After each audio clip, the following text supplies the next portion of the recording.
I tapped on the frosted window of a car parked in the darkest corner of the airport lot and found my daughter Danielle shivering in the freezing cold, clutching her newborn baby to her chest to keep him warm. The wind was howling that night, cutting through my coat like a knife, but the cold inside that car was worse. When I tapped on the window, she screamed in terror, a raw, guttural sound that no father should ever hear from his child. She looked so weak, gaunt, and terrified, her eyes darting around as if expecting a monster. "Dad," she sobbed, "Timothy took everything. The money, the house. He says I'm psychotic. He's coming to take the baby, too." I checked her bank account. The $325,000 I gave her was gone. Zero balance. A string of wire transfers to accounts I didn't recognize. I pulled her out of the cold car, shaking with rage. But as I reached for her bag to help her pack, a small medical vial fell out of her pocket. I picked it up and shone my flashlight on it. As soon as I read the label on the side, my blood ran cold. Before I tell you what it was, let me know where you're watching from in the comments. Hit like and subscribe for more stories like this. My name is Noah Morrison, and for 30 years, I worked in corporate liquidation.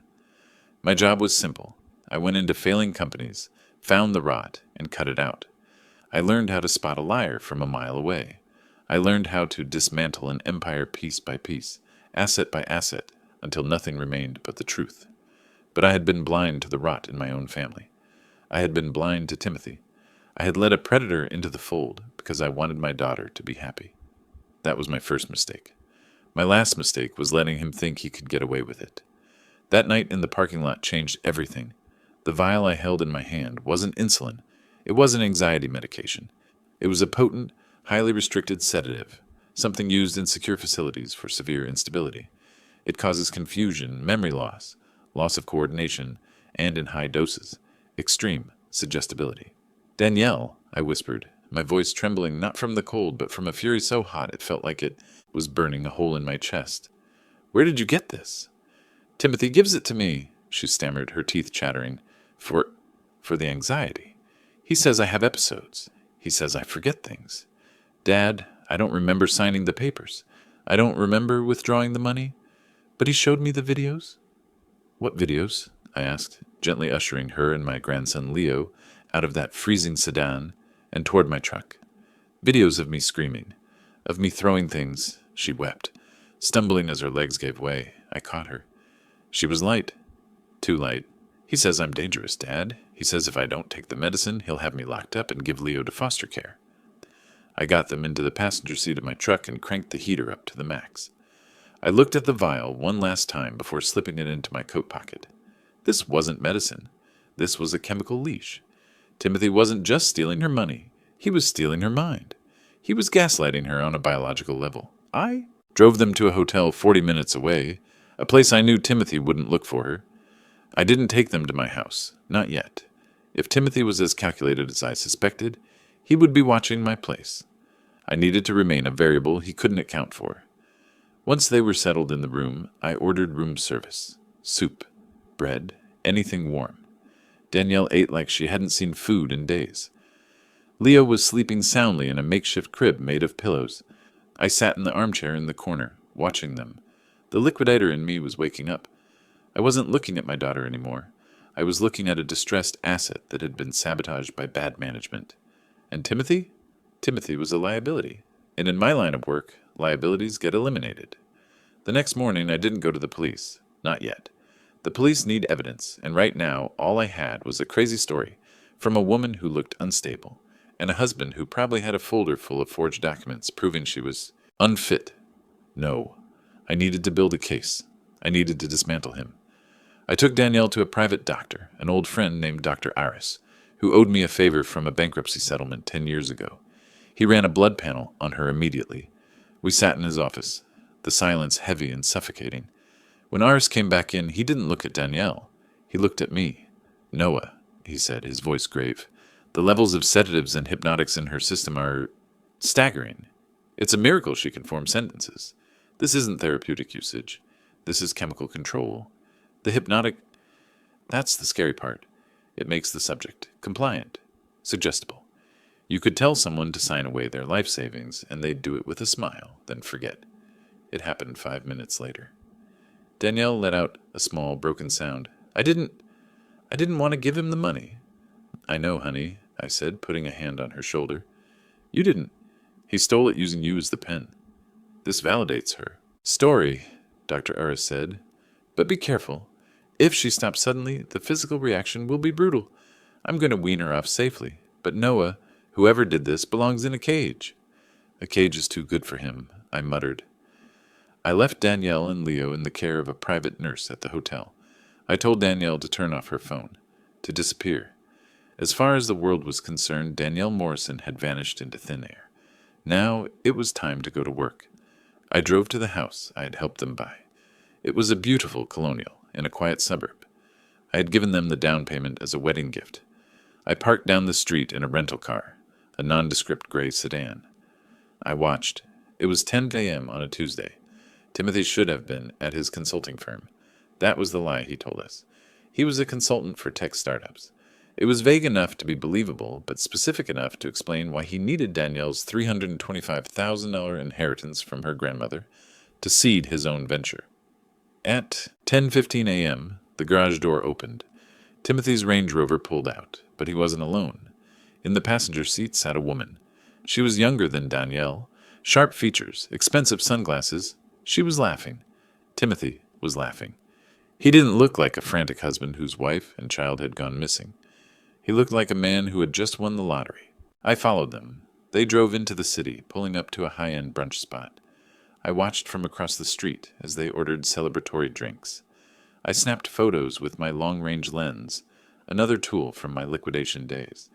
Sometimes you have to prove a CEO is misusing funds. Today I was proving Timothy was misusing my daughter's life. I needed to know who the woman was. I snapped a clear shot of her face and sent it to a contact of mine. A guy who works in data recovery and skip tracing. We call him Zero. 5 minutes later, my phone buzzed. Name: Chloe Vance. Real estate agent. High-end listings. 2 prior lawsuits for fraud. Both dismissed due to lack of evidence. Currently listed as the listing agent for 452 Maple Drive. My blood froze. 450 Maple Drive. That was Danielle's house. I pulled up the listing online. There it was. Just listed. Urgent sale. Cash buyers only. He wasn't just stealing her cash. He was selling the house out from under her while she was still technically missing. He was liquidating the marriage. I sat in my car, staring at the photo of the house. He was moving fast. Too fast. That was his weakness. Greed makes people sloppy. He thought Danielle was out of the picture, either gone forever or wandering the streets unstable. He didn't know she was recovering in a luxury hotel suite with her father planning his destruction. I needed to get inside his head. I needed him to believe he had won, so he would expose his neck. I drove to a burner phone store and bought a cheap prepaid. I dialed Timothy's number. Hello? His voice was calm, smooth. Timothy, I said, injecting a frantic, panicked tone into my voice. It's Noah. Noah? The shift in his tone was instant. He went from calm to concerned husband in a split second. Noah, thank God. Have you heard from her? Is she with you? I've been calling her phone nonstop. I'm sick with worry. The performance was Oscar-worthy. It made me want to vomit. I don't. Know where she is, Tim? I lied. She called me last night, speaking gibberish. Something about the airport. I went there, but I couldn't find her. I found her car abandoned in the long-term lot. The baby's car seat was gone. Silence on the other end. He was calculating. If I found the car but not her, that worked for him. It fit the narrative of her running away. Oh my God, he choked out. The doctors warned me about this. They said her severe episodes were escalating. She stopped taking her medication, Noah. I tried to make her take them, but she got aggressive. I know, I said, playing the defeated father. You were right, Timothy. I should have listened to you. I thought she was just stressed. But on the phone, she sounded like a stranger. We have to find her, Timothy said. She's a danger to herself and Leo. I'm going to file a police report, I said. No, he interjected quickly. Too quickly. I mean, yes, of course, but think about her. Reputation, Noah. If this gets out, if the state gets involved, we might never get Leo back. Child Protective Services will take him away if they find her like this. Let's find her first. Let's bring her home and get her private help. He didn't want the police looking too closely. Smart? You're right, I said. Okay, I'll keep looking. But Tim, I'm worried about the finances. She mentioned money on the phone. Something about being broke.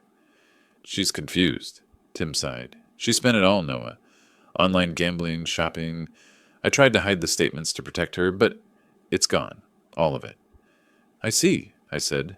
Well, money isn't important right now. Listen, Tim, I have to go check some shelters, but if she comes back, or if we find her, I want to make sure Leo is provided for. I was planning on setting up a trust fund for him next month. A substantial one. About $2 million. I let the number hang in the air. $2 million. I just want to make sure that if Danielle is incapacitated, that you can access it to take care of the boy. I could practically hear him salivating through the phone. That's incredibly generous, Noah, he said, trying to keep his voice steady. I promise I will take care of them. I just want my wife back. I know, son. I know. I hung up. The hook was set. Timothy wouldn't run now. He wouldn't disappear with the house money. Not when there was a $2 million whale on the horizon. I spent the next 3 days in the shadows, while Danielle suffered through the brutal waves of detox, crying out for a husband who didn't exist. I was dismantling that husband's life. I went to the courthouse records. I pulled everything on Timothy Vance. Or rather, Timothy Vance, alias Timothy Werner, alias Tim Vaughn. He had done this before. Twice. Once in Florida, once in Ohio. Both times he married women with modest inheritances, drove them to mental instability, and vanished with the assets. But this time, he had messed. With a liquidator, I found his shell companies. Vance Consulting was registered to a P.O. box in a strip mall. The bank accounts were offshore in the Caymans. Hard to touch, but not impossible if you know how to scare the bankers. I needed to stop the sale of the house. I couldn't legally stop it without revealing Danielle, so I had to play dirty. I went to the house at night. I didn't break in. I didn't have to. I knew exactly where the weak points in the external infrastructure were. I tampered with the main line in a way that would guarantee a catastrophic backup during any inspection. The next day, the open house sign was taken down. Plumbing issues, the update said. That bought us time. On day 4, Danielle was lucid. Weak, but lucid. He called me crazy every day, she whispered, holding a cup of tea. He would move my keys. He would change the time on the clocks. He would delete emails I sent and tell me I never wrote them. Dad, am I broken? No, I said firmly. You were drugged. There is a difference. I want to go home, she said. You can't. Not yet. We have to finish this. How? We are going to give him exactly what he wants, I said, and then we are going to crush him under it. I called Timothy again. I found a trace, I told him. A credit card usage in a motel 2 towns over. I'm going there now. But Tim, about that trust fund, my lawyers are pushing me to finalize it before the quarter ends. Tax reasons. I can meet you, Timothy said instantly, to sign whatever you need. Good. Meet me at my old office, the warehouse district. It's quiet there. I don't want people asking questions. I'll be there at 8 p.m. Bring the paperwork for the house, I added casually. I might need to leverage. The equity to boost the initial deposit for the trust. Just a formality. The house? He hesitated. I don't have the deed handy. Find it, Tim, or the trust waits. Okay, I'll bring it. He was greedy. Greed makes you stupid. I arrived at the warehouse early.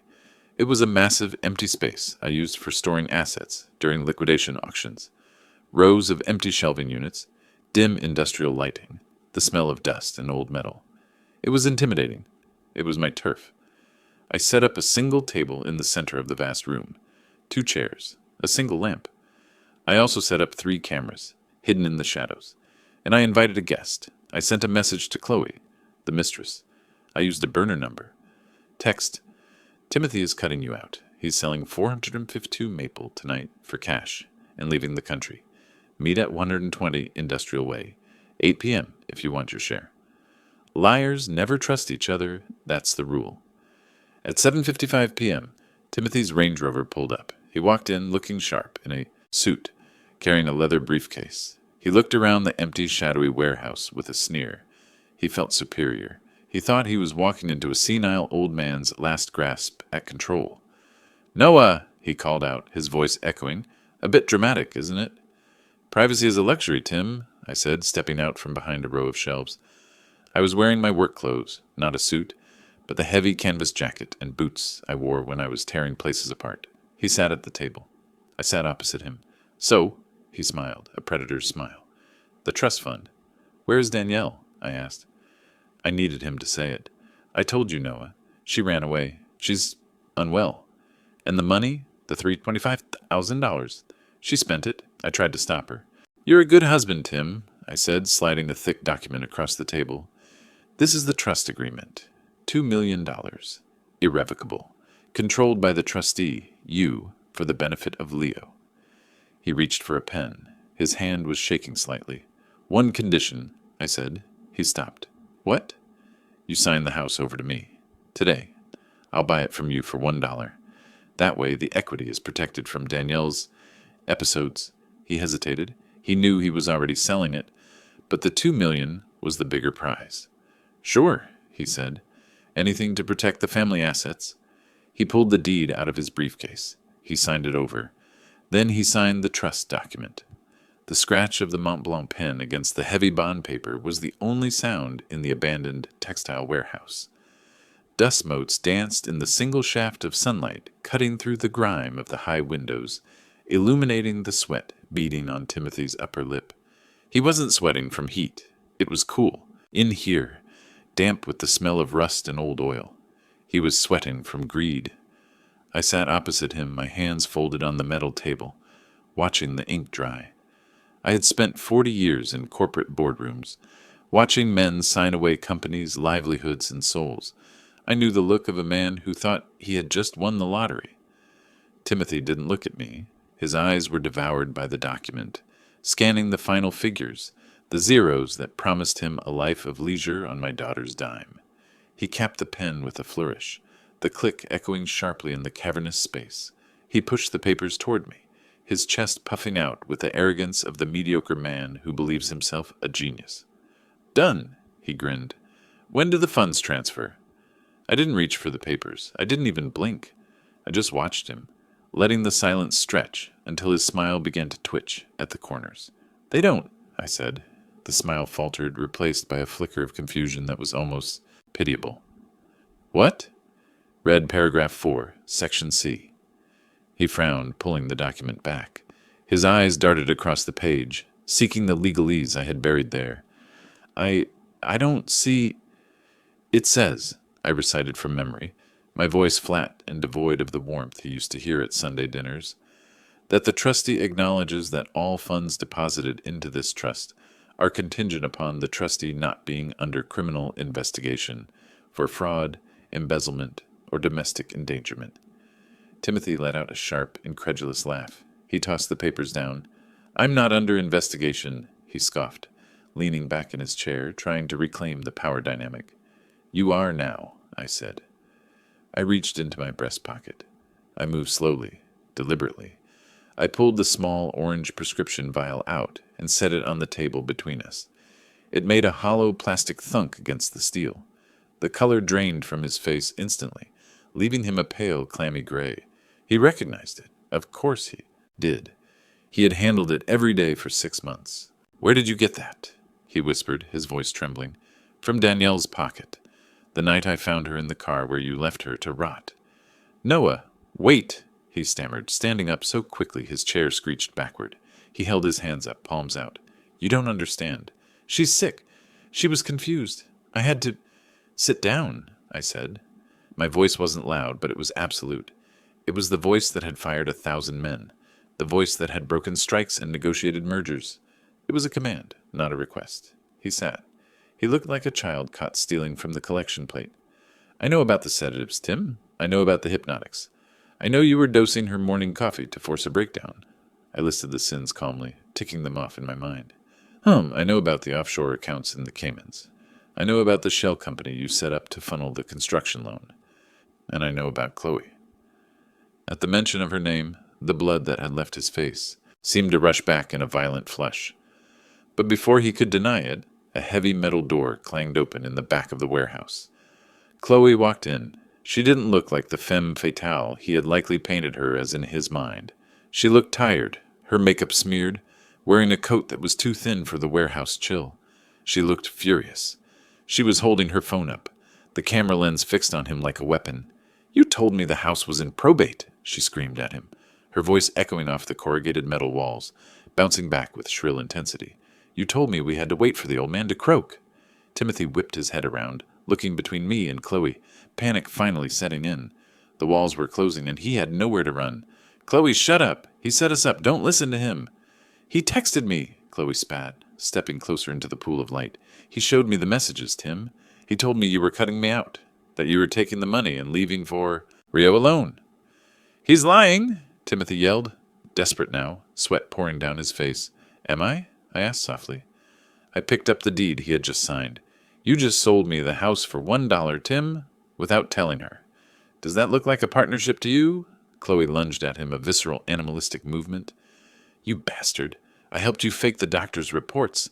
I helped you forge the power of attorney. I risked everything." "Shut up," Timothy shrieked, tackling her away, shoving her hard against the table. "Shut your mouth, you stupid cow." "Thank you," I said calmly. "I needed that on tape." Timothy froze. His hands were still on Chloe's shoulders, but his head snapped toward me. He looked at the shadows in the rafters, where the faint red tally lights of the cameras were blinking in the gloom.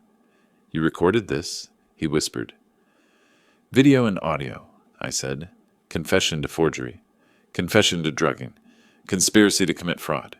It's streaming directly to a cloud server. My lawyers are monitoring. The police are about 3 minutes out." Timothy's face twisted into something ugly. The mask fell off completely. The concerned husband, the grieving son-in-law, the ambitious entrepreneur, they all evaporated. The monster was there, naked and trembling with rage. "You think a recording scares me?" He sneered, his hand reaching into his jacket. He pulled out a weapon. It was dark and ugly. It was an erratic, desperate move, the last resort of a man who realized he had lost the game. "I'll end this right now," he said, his eyes wild, darting between me and the terrified woman cowering against the table. "I'll say you attacked me. Self-defense. The crazy father-in-law and the disgruntled mistress. I'll make it work. I always make it work."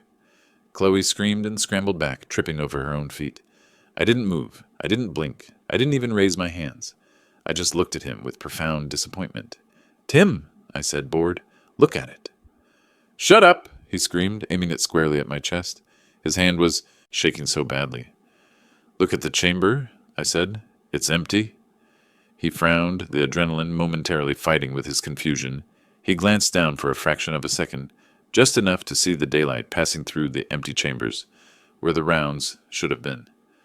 "I cleared it 3 days ago," I said, leaning forward. "Did you really think I'd come here without knowing exactly what you were?" The sound of sirens began to wail in the distance, growing louder, cutting through the warehouse silence. Timothy stared at the gun, then at me, as the realization that he was already dead and buried washed over him. "You kept that piece in the safe in your bedroom," I said. "The combination was Danielle's birthday. 04-12-96. You never changed it because you're lazy. I was in your house 3 nights ago. I didn't just ruin your plumbing. I disarmed you." He pulled the trigger. Click. He pulled it again. Click, click. The silence that followed was louder than a gunshot. "You broke into my house?" he whispered. "My house," I corrected. "I own the deed now. You signed it 5 minutes ago." I stood up. I didn't need a weapon. I was the weapon. "Now," I said, walking around the table. "We have a few minutes before the police arrive. I called them 10 minutes ago. I told them there was a hostage situation." Timothy backed away, tripping over his chair. "Noah, please. I'll give it back. I'll give it all back." "You can't," I said, advancing on him. "I already liquidated your accounts." "What? What?" "The trust fund paperwork you signed? It wasn't just a trust. Hidden in the stack was a power of attorney granting me access to Vance Consulting. While we were talking, my associate Zero used your digital signature to empty your Cayman accounts. The money is currently being donated to a charity for victims of family crisis. In your name. Very generous of you." He hit the wall. He had nowhere to go. "You're broke, Tim. You're homeless. You're about to be arrested for attempted harm, fraud, and drugging, and your mistress just confessed to being an accomplice on tape." Timothy slid down the wall, weeping, not tears of remorse. Tears of a man who realized he wasn't the smartest person in the room. "Why?" he sobbed. "Why go through all this? Why not just call the cops?" I leaned down, my face inches from his. Because you made my daughter think she was crazy, I hissed. You made her doubt her own reality. You took her dignity, so I took yours. I wanted you to know exactly what it feels like to have your world dissolved by someone you thought you were controlling. Sirens wailed in the distance, getting closer. One last thing, I said. I took the vial of pills from the table. I suggest you plead mental instability. It's your only play. I tossed the vial into his lap. The breach was a symphony of controlled force, a chaotic crescendo that shattered the warehouse's stillness. It took the SWAT team less than 12 seconds to clear the floor, their boots thundering against the concrete like a drum roll announcing the end of the world. Flashbangs detonated with concussive force, filling the air with acrid smoke and blinding white light that burned the retina. Commands were screamed with mechanical precision. Hands! Show me your hands! Cutting through the ringing in our ears. When the tactical team reached the metal table, weapons drawn and laser sights cutting through the haze, they didn't find Timothy Vance the mastermind. They didn't find the cool, calculated sociopath who had lectured me on leverage only moments before. They found a weeping child. Timothy was curled into a tight fetal ball on the dirty floor, sobbing into his knees, clutching the empty revolver and the orange vial of pills against his chest, like they were religious talismans that could ward off the inevitable. He was vibrating with terror, a pathetic puddle of a man whose delusions of grandeur had evaporated the moment reality kicked down the door. I stood over him, hands raised casually in the air. I wasn't surrendering, I was complying. There's a vast difference. I was the calm center of the storm, the eye of the hurricane, watching the inevitable conclusion of a bad investment. As they cuffed him, dragging him upright, his eyes met mine. There was no anger left in them, only a terrified, hollow confusion. He had played a game he didn't understand, relying on rules that didn't apply, against an opponent he hadn't bothered to research. The aftermath was exactly as I had calculated. It was a liquidation of a different sort, not of assets, but of a life built entirely on lies. The video evidence captured by the hidden cameras was damning, but it was Chloe who hammered the final nails into his coffin. Realizing the ship wasn't just sinking, but had already hit the ocean floor, she turned state's witness before the handcuffs were even fully secured, in exchange for a reduced sentence, she signed. She didn't just spill the details. She flooded the district attorney's office with them. She admitted to forging the medical records, to posing as a specialist on phone calls to insurance companies, and to helping Timothy dose Danielle's morning coffee with neuroleptics. She handed over emails, text messages, and the burner phones they had used to coordinate the gaslighting campaign.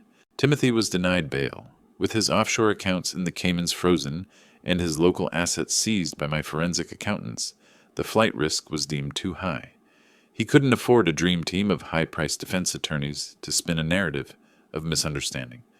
Instead, he was stuck with a court-appointed public defender who smelled of stale tobacco and cheap coffee, a man who looked as tired as I felt and seemed to know, just by looking at the discovery file, that this was a lost cause. The trial was the hardest part. Not for me. I've sat through depositions that destroyed empires and cross-examinations that ended careers, but for Danielle. The prosecution played the videos and Timothy had secretly recorded. They were intended to be his insurance policy, the irrefutable proof of her insanity for the probate courts. Instead, they became his undoing. The courtroom was silent, the air thick with tension as the jury watched a terrifying montage on the large screens. A drugged, disoriented woman crying for help in her own kitchen, dropping plates because her hands were shaking from the drugs. They heard Timothy's voice from behind the camera, smooth and mocking, whispering that she was imagining things, that she was broken, that she was dangerous.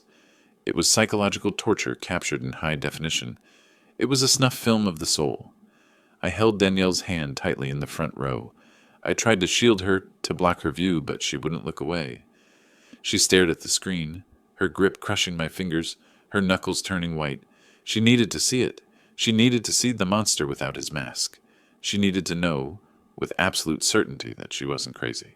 She needed to see that the madness had been manufactured, chemically inducted, and psychologically reinforced by the person who had vowed to protect her. The gavel fell like a guillotine. Timothy got 25 years. The charges were a laundry list of moral failures, fraud, embezzlement, assault with a deadly weapon, and poisoning. He went in a young, arrogant man. He will come out an old, broken one, assuming he survives the prison hierarchy at all. But the real victory didn't happen in a courtroom. It happened 6 months later.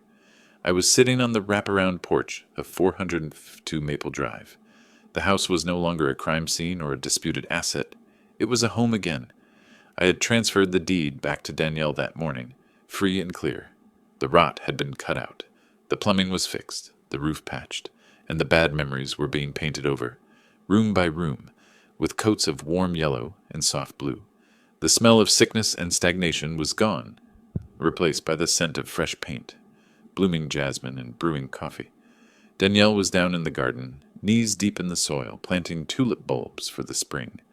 Leo, my grandson, was crawling through the grass, chasing a white butterfly with the clumsy, joyous determination of a toddler. Danielle looked healthy.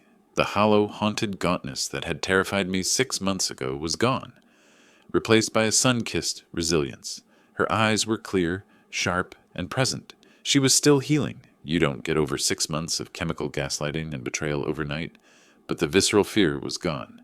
She trusted her own mind again. She knew which way was up.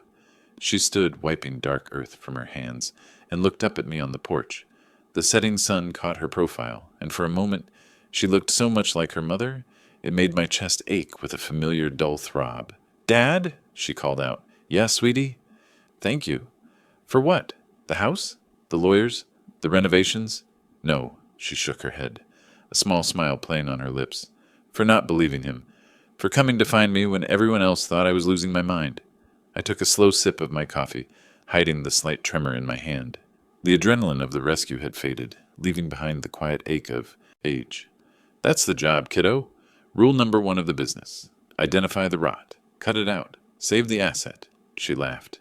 It was a real laugh, bright and unburdened, a sound I hadn't heard in years. "I'm not an asset, Dad. I'm a person." "No," I smiled, setting the cup down on the railing. "You're the only thing in this world that can't be replaced." I watched them play until the sun dipped below the horizon, painting the sky in bruises of purple and gold. The world is full of predators like Timothy, men who view relationships as transactions and people as collateral. They think kindness is a weakness. They think love is a strategic blind spot to be exploited for gain. They move through the world taking what they want, believing they are the apex predators, because they lack a conscience. But they forget one thing. They forget the variable they can't put on a spreadsheet. The most dangerous thing in the world isn't a man with a gun, or a lawyer with a subpoena, or a CEO with a grudge. It's a father who has nothing left to lose but his child.